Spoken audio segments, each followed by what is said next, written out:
Mostly sa Ford, lalo ngayon yung mga bago, talagang paikot sila ng mga sensors. Kaya kahit sa front niya, kahit sa side niya, at the back, may mga sensors talaga siya. So matidetect niya kung mabangga ka. Ha? Ayan ko. Meron, no? I lost all feeling from my head to my toes. You said some shit that I can't let go, so just stay tuned for the rest of the show. Premium. So have you ever felt Baka yan, Dre. you saw you see things, realize Boy! cause I know you got Kung SUV ang hanap mo at medyo may excess ka sa budget mo, hanap mo yung comfort, reliability, tapos hindi sa'yo issue. Money is not the issue. Ito, pwede to sa'yo. Very, very luxury siya, napaganda, very comfortable. Sa features wise, marami siyang features na ibibigay sa'yo. Pero, yun nga, kapag for daily use mo, for daily consumption, for maintenance wise ang pag-uusapan, medyo mabigat-bigat. So this is Ford Everest 2018 model titanium top of the line. So ipapakita namin sa inyo ang interior and exterior. And sa ngayon, ang current odometer niya is only 55,720. Everything is working properly. Ang aircon niya sobrang lamig, sensors lahat functional yan. Ito lahat to working properly. Hindi pa nga lang natin na try yung may cruise control na rin siya, may control dito. Yan. Tapos napakaganda ng interior niya. Gray pala siya, akala ko black.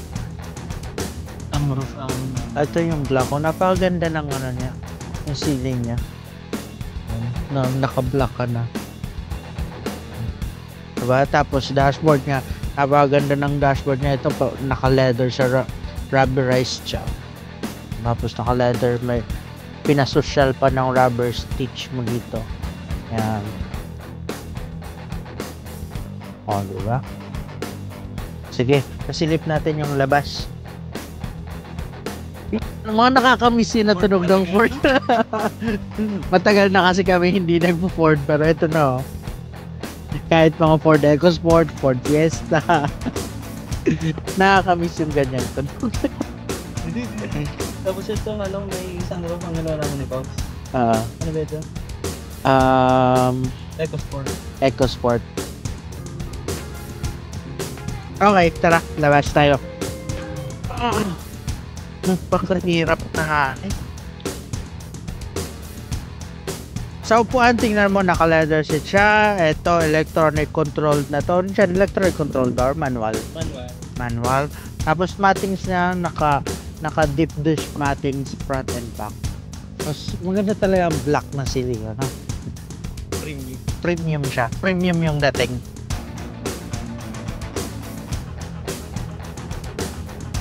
Yan, no? So hanggang dito, naka-leather seats. Meron kang armrest dito. Meron kang aircon control dito. Meron kang charging port. Then, so ito, nauurong-urong. Seating capacity, 2 sa likod. Most comfortable. Pero mga 3 kaya pa naman. Okay. Tapos dito, 3, 4 front. Of course, mga aircon vent, aircon control.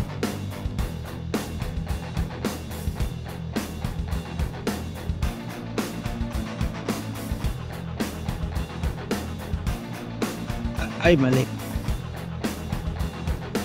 Di ba automatic yun? Ha? Ayan ko. Meron, no.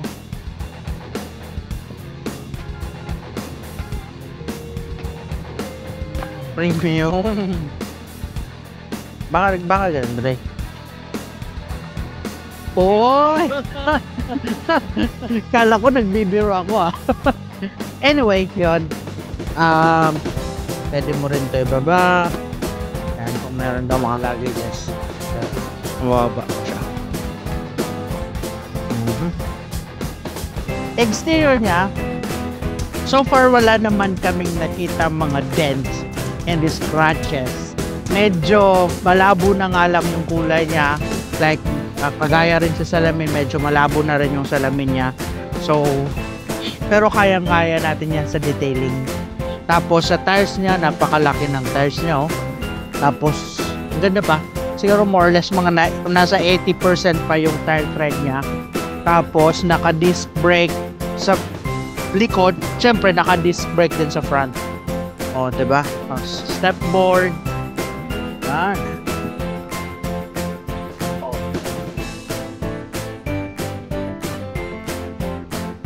Tapos, makikita mo talaga ang makikita mo talaga ang Ford. Mostly sa Ford, lalo ngayon yung mga bago, talagang paikot sila ng mga sensors. Kaya, kahit sa front niya, kahit sa side niya, at the back, may mga sensors talaga siya. So, makidetect niya kung mabangga ka. Minsan, ang iba mga aftermarket, pero sa Ford talaga, halos built-in na yung ganun. Then, ano pa ba? Yun na yun. O kaya, kung SUV ang hanap mo, tapos gusto mo itong ganito, kahit ako, alam mo, kahit ako, gusto ko rin to. Kaso, yun nga lang, parang hindi mo ma-afford yung medyo bigat ng, ng maintenance.